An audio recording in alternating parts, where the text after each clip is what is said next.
Hey everybody, Cokeman 250 here. Well, ran into a meat sale. And what you're looking at, this is 3 packs of the whole pork loins, the big long whole pork loins, boneless. And I don't know if you can see this here, but it's $1.99 a pound, and they had 20% off. So this was almost $15, 20% off, made it $12. And then, you know, you're looking at 7.5 pound pork loin here. 30 half-inch boneless pork chops. So, and this is 1 pack. You know, some of these are more. This one's 8.5 pounds. The next one, there's a big one in here. This one's 11.5 pounds. So you're looking at 11, 19, about almost 30 pounds of meat right here. And all sliced into half-inch pork chops. And each pack's got at least 30, some or more. But what I'm doing is I'm breaking these down in portion sizes.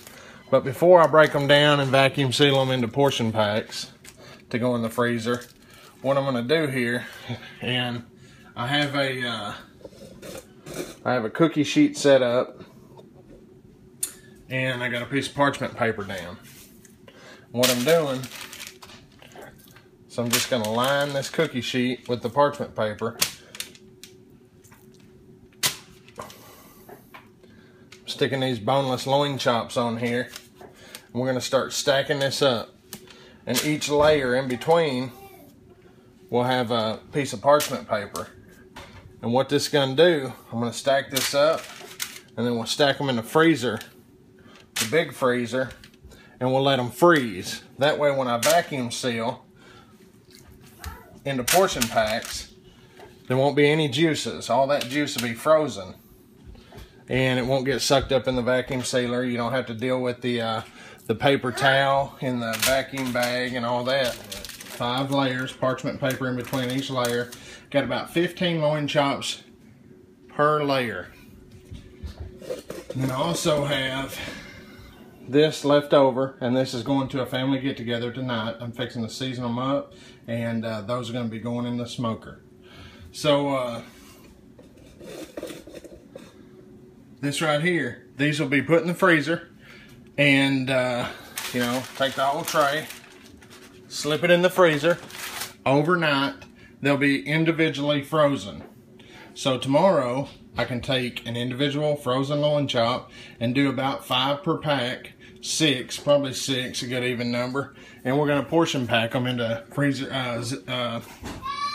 into vacuum sealer bags, and then we'll stick them back in the freezer. This way you don't have to fight with all the juices. You don't have to put a piece of paper towel in there. I've done that with steaks before in one of my other videos you've seen. And it just doesn't, you know, something about it. I like doing it this way. I started doing it this way a couple years ago, and it really works out really good for me. You know, parchment paper is very cheap at one of your big box stores. So anyway, we'll come back tomorrow. We're going to vacuum seal these things up. Through the magic of video, roughly 24 hours later, we got all these frozen. That's right, individually frozen. So what we're going to do, I'm going to have Mrs. Cokeman, she's going to start sticking these in vacuum sealer bags, about 7 or 8 per pack. That's 5 people in my family, and that's a couple extra for a lunch. So that's what we're going to do right now, and I'll bring you back when we get it all vacuum sealed up. I mean, this is a process you've seen me do for many years on my channel, and I just want to show you that I'm continuing to do it. And there's going to be some more meat coming after this, and all of this is I'm spending today, and this weekend I've been spending preparing meat for the freezer. And this meat, a lot of this meat will help me get through, you know, I do it in about 6-month intervals, depending on kind of money I got and stuff. Fill my freezer up around January, filling it up again now. This helped me get through the back part of the year. So Alright, so this is the last layer. And still using old trusty here. It takes a while. So instead of listening to the vacuum sealer go, I thought I'd talk to you for a second. The reason why I've made so many videos about storing meat and buying meat in bulk is to maybe inspire people, because most of your food budget is going to go to the main course or the meat.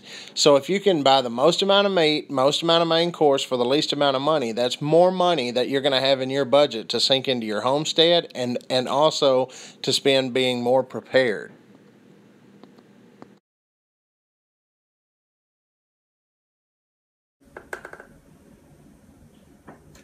It takes a little while, but guess what? Gets the job done. And that's $100 I hadn't had to spend on a new one yet. So anyway, I got 8 per package going on here. And I'm going to have one. I'll lay them out when we get done. My last package, I think, has 10 in it. And most packs are 8 of these. So remember, we paid $1.99 a pound plus 20% off, which makes it $1.61 a pound. So right there, we have 2 pounds and 15 ounces. So $1.61 times 2 is $3.12 to feed a family of 5 the main course by doing it this way. And this is why I do it this way. It takes a little time, but where you're going to go and find enough meat to feed a family of 5 for $3. And you know, each of these is going to weigh a little bit different, but you're probably going to average somewhere around $3 for a supper. So anyway, and we ended up with, this is the one with 10 in it, but then we got 3, 4, 5, 6, 7, 8. So we got 8 packs of 8 and 1 pack of 10. So 9 meals right here at $3 a pound. I mean at I'm sorry, at $1.61 a pound. So can't go bad. Can't go wrong with that. Puts more money in your cash flow, keeps your budget tighter, and I ain't got to worry about it. You know, pick up a few things for side dishes here and there. Good to go. Anyway, this is how I prepare pork loins for the freezer. This is Cokeman 250 from the land of the free and the home of the brave. God bless everybody, and remember, prep smarter and pray harder.